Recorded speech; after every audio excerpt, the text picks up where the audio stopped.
welcome to the Tabletop Games blog topic discussion. Reviews reviewed. The longer we enjoy our hobby and the more games we play, the more our taste in games is likely to change. As a reviewer, I can only write about a game as I feel about it at the time. But even if my taste in games changes, the review will remain on the blog. So the question is whether a review should stay frozen in time or if it should be revisited with a fresh perspective. Let me try and answer those questions in this article. This article is inspired by questions from Games Jones of Jones Family Games Night posted on the Discord, links in the description below. I think there are a number of things at play when it comes to how our taste in games changes, and I want to talk about those first before looking at how reviewers' change of taste should or should not affect a review. The biggest thing is the so-called cult of the new or the hotness. Even if you're not the sort of person who always wants to own the latest game before everyone else, most games will still eventually feel old and dated.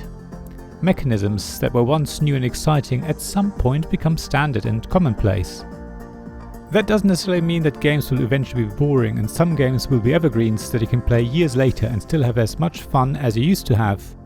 Yet, even with evergreens, the first few games will pretty much always feel different than subsequent games. So I think there's always a change of how a game feels to us as we play it more and more. First, we learn how to play it, then we get better at it, and as we continue with it, our experience changes.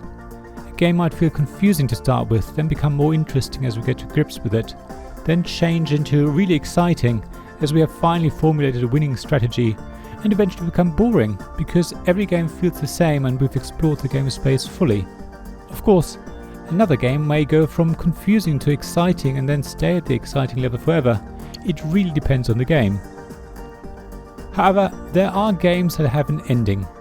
Basically, any game with some sort of campaign mechanism or storyline will be like that. As you play the game, you will hear the story being told, and when you get to the end, that'll be it.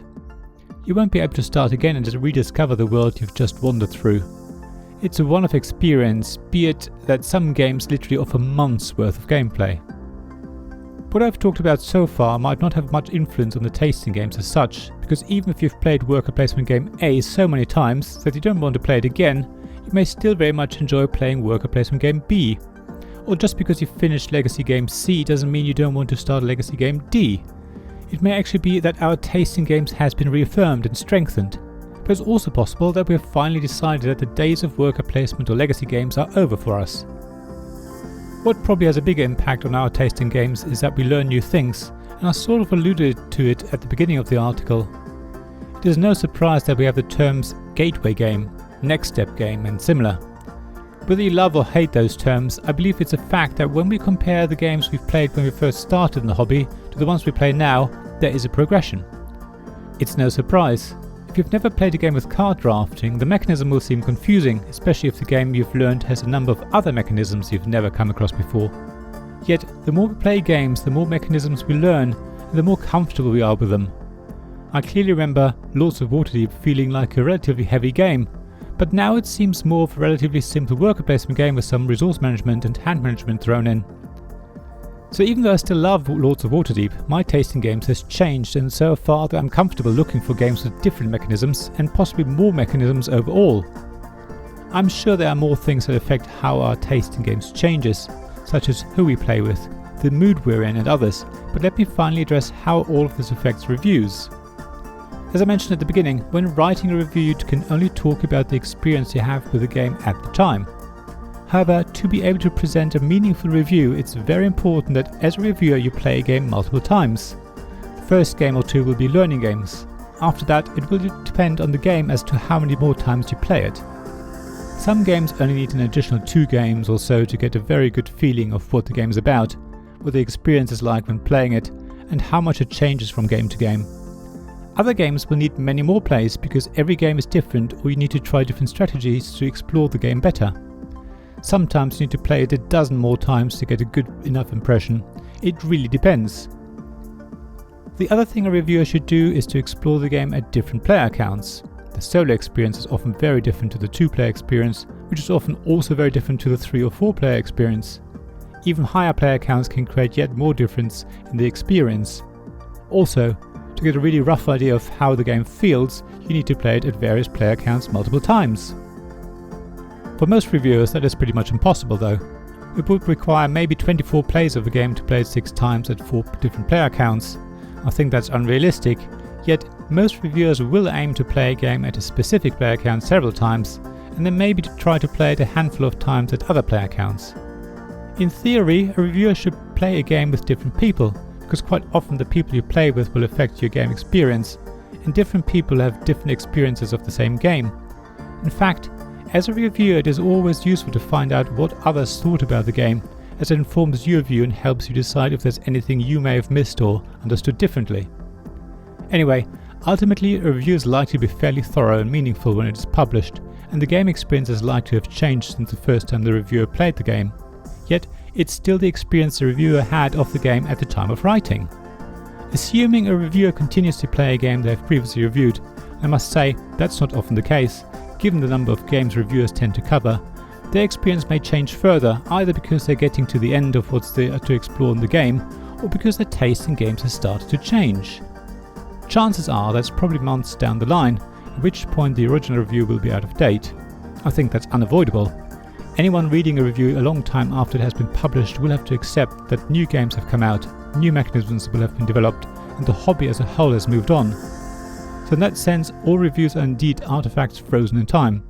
However, I and some other reviewers too do sometimes go back to review and update it. In many cases, I actually publish a new review linking it back to the original, which I put under the heading Takebacks. I've done it for 3 games at the time of writing so far, but will write more for games that I keep playing long after I originally reviewed them. In those articles I do look at the game again and I consider how the game has changed in my estimation since the original review. I even look at any errata, addendums and new additions a publisher might have issued since I first reviewed the game. That second review is usually a more thorough view of the game experience, because I will have had time to explore it more and probably with different players at different player counts. So yes, I do think reviewers should review their own reviews when possible, but I think for many of us the reality is that we don't have time to go back, because we'd rather review a new, or new to us, game instead.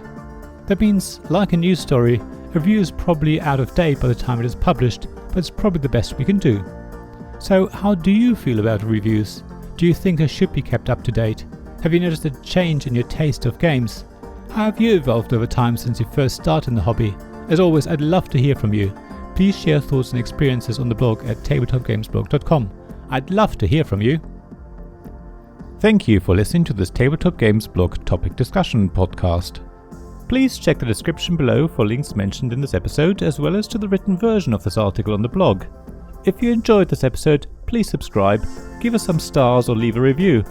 Please also tell your friends about me, and if you want to offer financial support, check out my Patreon and Ko-fi pages, links to which you'll find in the blog at tabletopgamesblog.com. So thank you again for listening, and I hope to see you again soon. This podcast was made possible by the generous help of my Patreon supporters: Royal Patron Sean Newman, Castle Guard David Miller, Dice Masters Alex Bardi, Paul Grogan, Robin Kay and James Naylor, and Shining Lights Sarah Reed, Tim Vernick and We're Not Wizards.